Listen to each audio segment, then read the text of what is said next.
Һаумыһығыҙ, эфирҙа яңылыҡтар, студияла Фәруәз Рафиҡов. Коронавирус сире ололар өсөн генә ҡурҡыныс тиһәк тә, уның менән һуңғы арала йәштәр ҙә ауырый башланы. Хатта ковид госпиталдәрҙә ятыусылар араһында балалар да бар. Мәктәп уҡытыусыларын был афәттән яулап ҡалыу өсөн Сибай ҡалаһы уҡытыусылар өсөн күмәк вакцинацияға ҡушылды. Уҡытыусылар йоғошло сиргә ҡаршы прививка яһатып ҡына күмәк иммунитет булдыра алыуҙы яҡшы аңлай. Шуныһы хәүефле. Пандемияның 3-нче тулҡынында таралған сирҙең делта штаммы бөтә кешелекте зарарлай. Балалар хәүефһеҙлеген ҡайғыртып, педагогтар иммунизация кампанияһы башланғас та был сараға дәррәү ҡушылды.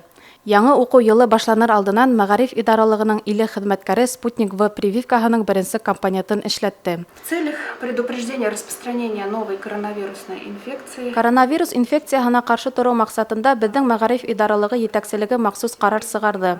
Уға ярашлы идаралыҡтың барлыҡ хеҙмәткәрҙәре, шул иҫәптән ведомство ҡарамағындағы учрежденияларҙа эшләүселәр мотлаҡ рәүештә вакцинация үтергә тейеш. Ошонан сығып, педагогтар прививканың тәүге компонентын яһатты.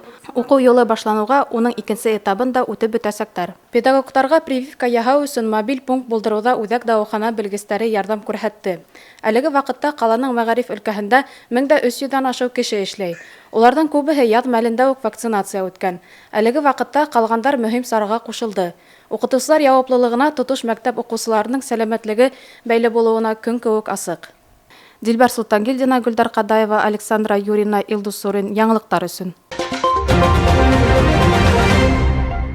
Сибай ҡалаһында «Снема сервис» компанияһының вәкиллеге асылды. Ойошма сибайҙарға яңы вакансиялар тәҡдим итә. Киләһе яҙмабыҙ ошо хаҡта.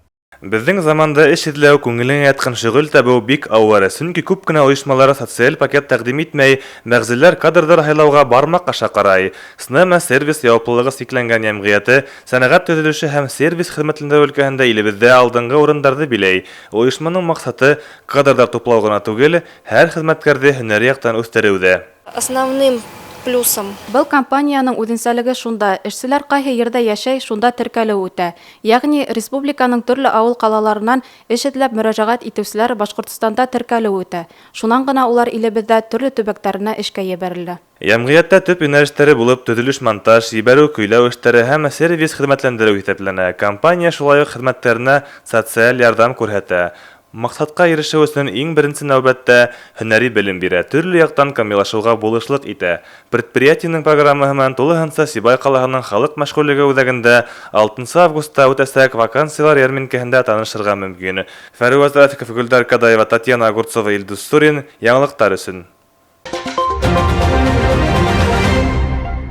Иҫән булһа, ошо көндәрҙә Башҡортостандың атҡаҙан уҡытыусыһы, шағирә, драматург, журналист, үҙешмәкәр композитор Зөһрә Файзуллина 75 йәшен билдәләр ине. Әммә аяныслы сир былтыр көҙ уны беҙҙең аранан мәңгелеккә алып китте. Зөһрә Хәдид ҡыҙы 1946 йылдың 29 июлендә Әбйәлил районы Ҡаҙмаш ауылында тыуған. Башҡорт дәүләт университетының филология факультетын тамамлаған. 1969-1982 йылдарҙа Әбйәлил районында уҡытыусы булып эшләй. 1982 йылда Сибайға күсеп килә. Мәктәп-интернатта Сибай педагогия колледжында хеҙмәт юлын дауам итә. 1996 йылдан 2001 йылға тиклем Атайсал газетында мөхәррир булып эшләне. 2005-2012 йылдарда Сулпан театрында әҙәби бүлекте етәкләне. Зөһрә Хәдид ҡыҙы төрлө жанрда ижад итте. Ололар өсөн дә, балалар өсөн дә әҫәрҙәр яҙҙы. Рәсәй һәм Башҡортостан журналистары союзы ағзаһы Рамаҙан Өмөтбаев, Ким Әхмәтьянов, Хөсәйен Әхмәтов исемендәге премиялары лауреаттары булып танылды. Зөһрә Хәдид ҡыҙы менән миңә бик яҡындан танышырға тура килде. Уны танышыу бик ҡыҙыҡ булды ул. Маршрутный автобуста китеп барғанда һөйләшеп киттек бер матур ғына апай менән, миңә инә инде. Һөйләшә бара торғас, минең яҡташым булып сыҡты. Әҙерәк һөйләшә барғас, минең инәйем килеп сыҡты. Мин ул мәлдә беренсе курста уҡыйным, студент инем, 93 йыл. Зөһрә Хәдид ҡыҙы интернат гимназияла уҡытыусы булып эшләй ул мәлдә. Шунан һуң филармонияға эшкә егәс, филармония менән ныҡлап, тығыҙ эшләргә тура килде. Ул беҙҙең күп программаларҙың сценарий авторы, күп йырҙарҙың авторы бит инде, бөтәгеҙ ҙә белеүегеҙсә. Зөһрә Хәдид ҡыҙы бик талантлы тип әйтәйем икән. Бөтөн яҡтан уңған кеше булды инде.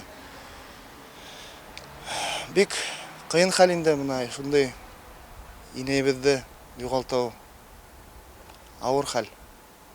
Юқынабыз Зөһрә Хәдид ханым. Зөһрә апай Фәйзуллина турында бик күп яқты хатирәләр генә һөйләргә була, чөнки без уның менән программаларда эшләргә туры килде. Гомумән бөтен яктан ул һәйбәт кеше булды.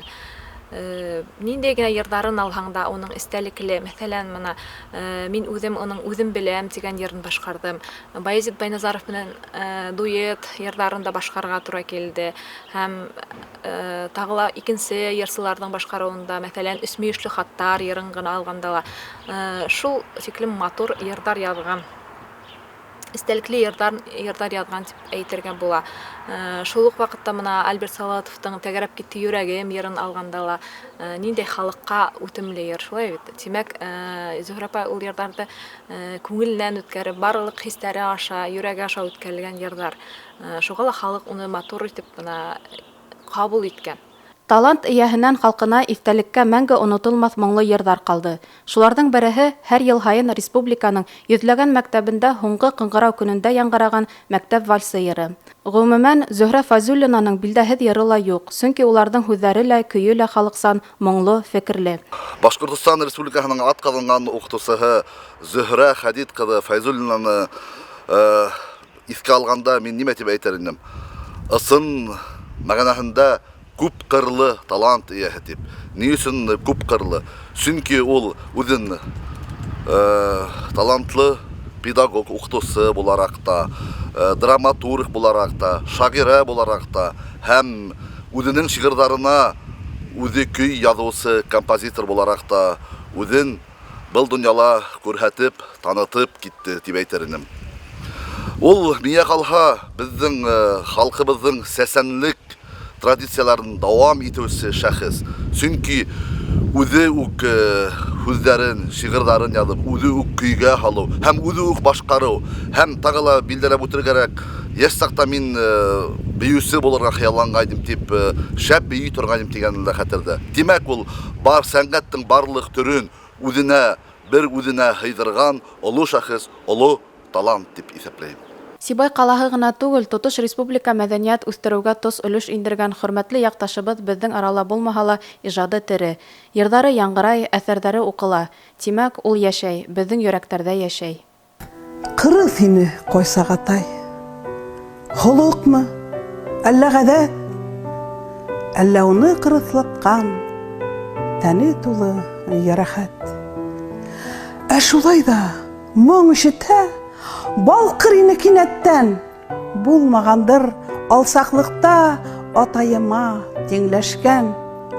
Сулаҡ ҡулын һелтәп һалып, таянып бөйөрөнә, төшөп бейеп китер ине Перовский көйөнә. Дилбәр Суттангилдина, Гөлдар Ҡадаева, Фәрүәз Рафиҡов, Илдус Сурин, яңылыҡтар өсөн. Был бүгін көндәге бөтә яңылыҡтар. Һеҙҙең менән мин, Фәрүәз Рафиҡов, эшләнем. Беҙҙең бөтә сығарыштарҙы ла YouTube, Instagram һәм бәйләнеш тәсилтәрендә ҡарай алаһығыҙ. Һау булығыҙ!